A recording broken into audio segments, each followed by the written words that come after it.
திருப்பூர் நாடாளுமன்ற தொகுதிக்குட்பட்ட கோபி சட்டமன்ற தொகுதியில் அமைதியான முறையில் வாக்குப்பதிவு தொடங்கியது. காலை முதலே நீண்ட வரிசையில் காத்திருந்து வாக்களித்து சென்ற வாக்காளர்கள் பதட்டம் நிறைந்த வாக்குச்சாவடிகளில் கூடுதல் பாதுகாப்பு போடப்பட்டது. தமிழ்நாடு, புதுச்சேரி, மேற்கு வங்காளம், அசாம், பீகார், மத்திய பிரதேசம், ராஜஸ்தான், மணிப்பூர், மேகாலயா, அருணாச்சல பிரதேசம் உள்ளிட்ட மாநிலங்களிலிருந்து 102 நாடாளுமன்ற தொகுதிகளுக்கான தேர்தல் இன்று நடைபெற்றது. மீதமுள்ள 441 நாடாளுமன்ற தொகுதிகளுக்கு அடுத்தடுத்து 6 கட்டங்களாக தேர்தல் நடைபெறவுள்ளது. தமிழகம் மற்றும் புதுச்சேரியில் உள்ள 40 தொகுதிகளுக்கும் ஒரே கட்டமாக தேர்தல் நடைபெற்ற நிலையில் திருப்பூர் நாடாளுமன்ற தொகுதிக்குட்பட்ட கோபி சட்டமன்ற தொகுதியில் 296 வாக்குச்சாவடிகள் உள்ளது. இதற்காக 355 மின்னணு வாக்குப்பதிவு இயந்திரங்களும் 384 விவிபேட் எனப்படும் யாருக்கு வாக்களித்தார்கள் என்ற விவரத்தை காண்பிக்கும் இயந்திரமும் நேற்று காலை முதலே அந்தந்த வாக்குச்சாவடி மையங்களுக்கு அனுப்பி வைக்கப்பட்டது.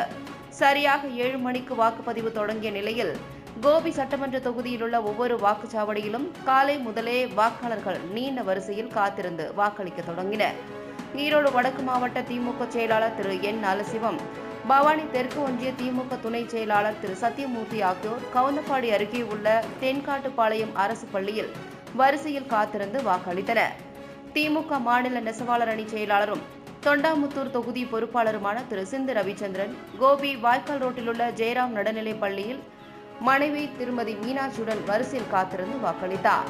அதேபோன்று ஈரோடு வடக்கு மாவட்ட சுற்றுச்சூழல் அணி அமைப்பாளரும் தமிழக மருந்து வணிகர் சங்க தலைவரும் அகில இந்திய மருந்து வணிகர் சங்க பொருளாளருமான திரு கே செல்வன் குள்ளம்பாளையம் அரசு உயர்நிலைப் பள்ளியில் அமைக்கப்பட்ட வாக்குச்சாவடியில் வரிசையில் காத்திருந்து வாக்களித்தார். கள்ளிப்பட்டி அருகே உள்ள எரங்காட்டூரில் அமைக்கப்பட்ட வாக்குச்சாவடியில் டிஎன் பாளையம் ஒன்றிய திமுக செயலாளர் திரு எம் சிவபாலன் நீண்ட வரிசையில் காத்திருந்து வாக்களித்தார். கோபி சட்டமன்ற தொகுதியில் அமைக்கப்பட்டுள்ள 296 வாக்குச்சாவடிகளிலும் காலை முதலே விறுவிறுப்பான வாக்குப்பதிவு நடைபெற்றது. முதல் தலைமுறை வாக்காளர்கள் பலரும் ஆர்வமுடன் வாக்குச்சாவடிக்கு பெற்றோர்களுடன் வந்து வாக்களித்தனர். அதேபோன்று பெண்கள் கைக்குழந்தைகளுடன் வரிசையில் காத்திருந்து வாக்களித்தனர். பதட்டம் நிறைந்த வாக்குச்சாவடிகளில் துப்பாக்கி ஏந்திய போலீசார் பாதுகாப்பு பணியில் ஈடுபடுத்தப்பட்டனர்.